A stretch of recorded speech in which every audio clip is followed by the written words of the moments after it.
फिलिपियों के नाम पौलुस की पत्री। फिलिप्पी की कलीसिया पौलुस द्वारा स्थापित किया गया पूर्वी यूरोप का पहला यीशु समुदाय था और इसकी कहानी प्रेरितों के काम अध्याय 16 में बताई गई है। फिलिप्पी प्राचीन मकिदुनिया की एक रोमी बस्ती थी। ये सेवानिवृत्त सैनिकों से भरी हुई थी और अपनी देशभक्ति और राष्ट्रवाद के लिए विख्यात थी। और वहां जब पौलुस ये बताने लगा कि यीशु ही संसार का सच्चा राजा है तो उसे विरोध का सामना करना पड़ा। पौलुस के वहां से जाने के बाद वे लोग जो यीशु के अनुयायी बन गए थे लगातार विरोध और सताव का सामना करते रहे, लेकिन वे उमंग से भरा समुदाय बने रहे और यीशु के मार्ग के प्रति विश्वास योग्य रहे। पौलुस ने यह पत्री अपने कई कारावासों में से एक से लिखी और इसके पीछे एक बहुत व्यावहारिक कारण था। फिलिप्पियों ने अपने एक सदस्य इपफ्रोदितुस के हाथ बंदी गृह में पौलुस की सहायता के लिए सहायता राशि भेजी थी और पौलुस ने उन्हें धन्यवाद कहने और अन्य कई बातों के लिए इपफ्रोदितुस के हाथ उनके लिए पत्री भेजी।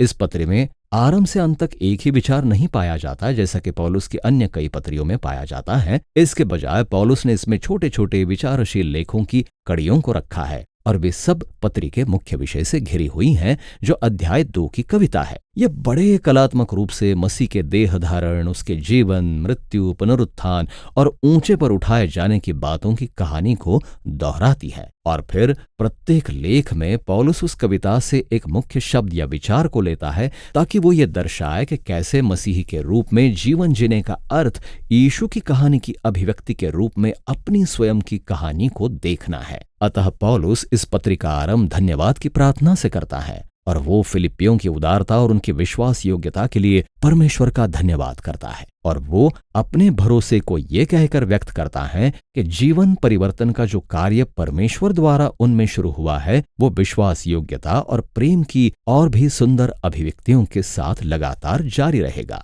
फिर पौलुस उनकी उस समय की चिंता पर ध्यान केंद्रित करता है जो बंदी गृह में उसकी अवस्था के विषय में थी। रोमी कारावास में रहना मौज मनाना नहीं था, लेकिन इसके उलट ये यीशु के सुसमाचार को फैलाने का एक अच्छा कारण बन गया था। इस प्रकार सारे रोमी पहरेदार और प्रबंधक सब जानते हैं कि पौलुस जी उठे मसीह के रूप में यीशु की घोषणा करने के लिए बंदी गृह में है और उसके कारावास ने अन्य मसीहियों में एक प्रेरित उत्साह को जगाया और वे अधिक खुले रूप से यीशु की चर्चा करने लगे। और पौलुस को आशा है कि वो बंदी गृह से छूट जाएगा, लेकिन संभावना ये भी है कि उसे मृत्युदंड मिले। और जब वो इन बातों पर ध्यान देता है तो कहता है कि ये इतना भी बुरा नहीं होगा, क्योंकि पौलुस कहता है कि उसके लिए जीना मसीह है, इसीलिए मरना लाभ होगा। पौलुस के लिए उसका वर्तमान और भविष्य का जीवन उसके प्रति यीशु के जीवन और प्रेम पर आधारित है। और यदि वो मर भी जाए तो इसका अर्थ यह है कि वो यीशु के साथ होगा, जो उसके लिए एक बड़ी बात है। और यदि उसे छोड़ दिया जाए तो इसका अर्थ यह है कि वो और अधिक यीशु के समुदायों को स्थापित करने का कार्य करता रहेगा,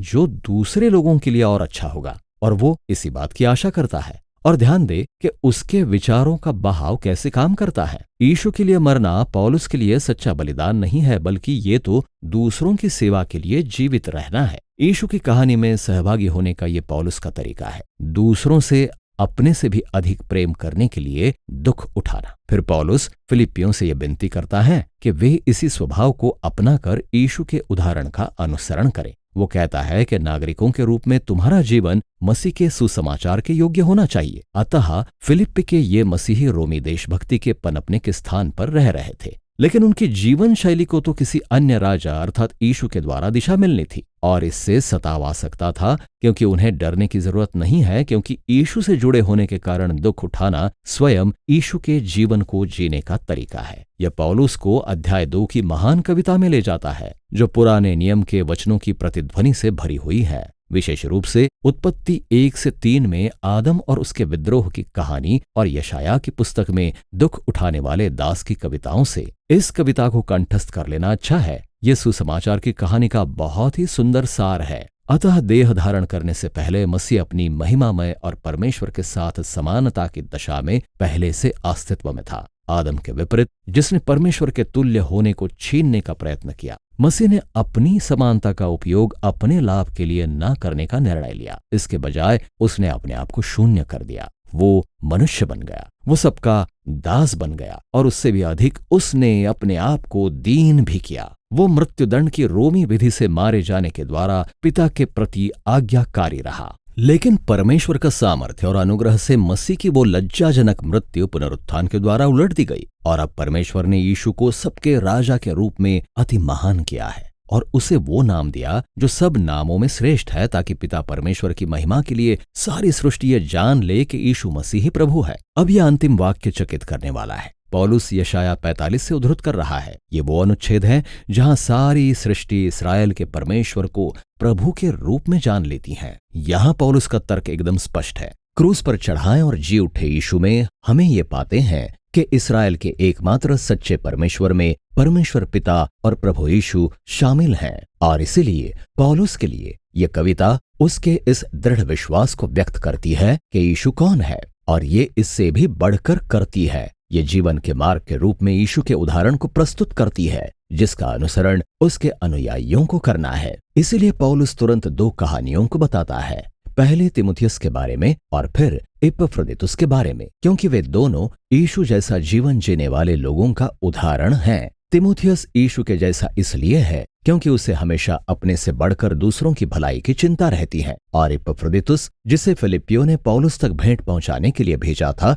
उसने अपनी जान जोखिम में डालकर बंदी गृह में पौलुस की सेवा की। पौलुस की सेवा करते हुए वो इतना बीमार हो गया कि मरने पर था, लेकिन परमेश्वर ने उस पर दया की और पौलुस पर कि उसे एक मित्र को खोना ना पड़ा। पौलुस का तर्क यहाँ ये है कि ऐसे लोग हैं जो यीशु के जीवन का जीता जागता उदाहरण हैं और वे अनुसरण किए जाने के योग्य हैं। तब पौलुस उदाहरण के रूप में अपनी कहानी बताता है। अब वे मसीही जो गैर यहूदी मसीहों का खतना कराने की मांग कर रहे थे। गलातियों की लिखी उसकी पत्री को याद करें। ये लोग अब भी पौलुस के लिए मुसीबतें खड़ी कर रहे थे और वे उसे लगातार उसके अतीत की याद दिलाते थे, जब वो यीशु के अनुयायियों को सताया करता था, जब वो तोरा के नियमों के प्रति अपनी जोश से भरी आज्ञाकारिता के द्वारा परमेश्वर की दृष्टि में अपने सही संबंध को दिखाने का प्रयास करता था। लेकिन यीशु के समान पौलुस ने भी अपनी सारी प्रतिष्ठा और विशेषाधिकार को त्याग दिया है। अब वह इन सब बातों को कूड़ा समझता है और जिस शब्द का वह सच में प्रयोग करता है वह कठोर शब्द है। उसने यीशु के समान दास बनने के लिए सब कुछ त्याग दिया है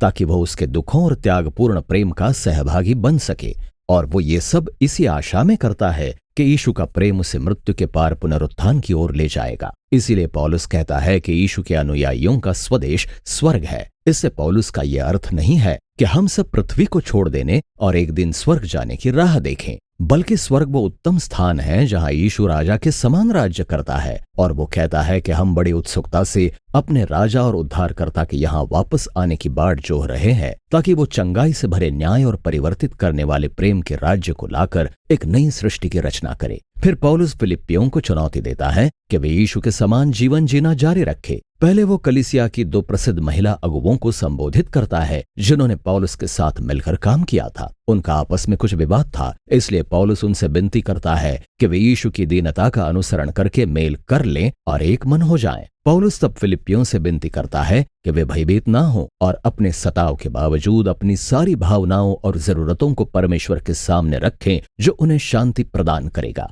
और पौलुस कहता है कि वो शांति उन बातों पर ध्यान लगाने से आएगी जो भली और सत्य और सुहावनी है। हमेशा कुछ बातें ऐसी अवश्य होंगी जिनके बारे में आप शिकायत कर सकते हैं, लेकिन यीशु का अनुयायी जानता है कि संपूर्ण जीवन एक दान है और वो जीवन की किसी भी परिस्थिति में सुंदरता और अनुग्रह को देख सकता है। और ये बात पौलुस को उसकी पत्री की समाप्ति की ओर ले जाती है। वो एक बार फिर फिलिप्पियों के त्यागपूर्ण दान के लिए उनको धन्यवाद देता है और वो चाहता है कि वे ये जान लें कि उसका कारावास, उसकी दरिद्रता, ये सब सच में उसके लिए कठिनाइयां नहीं है। असल में ये सारी बातें उसके लिए एक महान शिक्षक बन गई हैं और उसे ये दिखाती हैं कि परिस्थितियां चाहे कैसी भी क्यों न हो, उसने तृप्त होने का रहस्य सीख लिया है। ये उस पर निर्भर रहना है जो उसे सामर्थ्य देता है। पौलुस अब अपने दुख उठाने को यीशु की कहानी में सहभागी होने के रूप में देखने लगा है। फिलिप्पियों की पत्री हमें पौलुस के हृदय और मन में झांकने का अवसर देती है।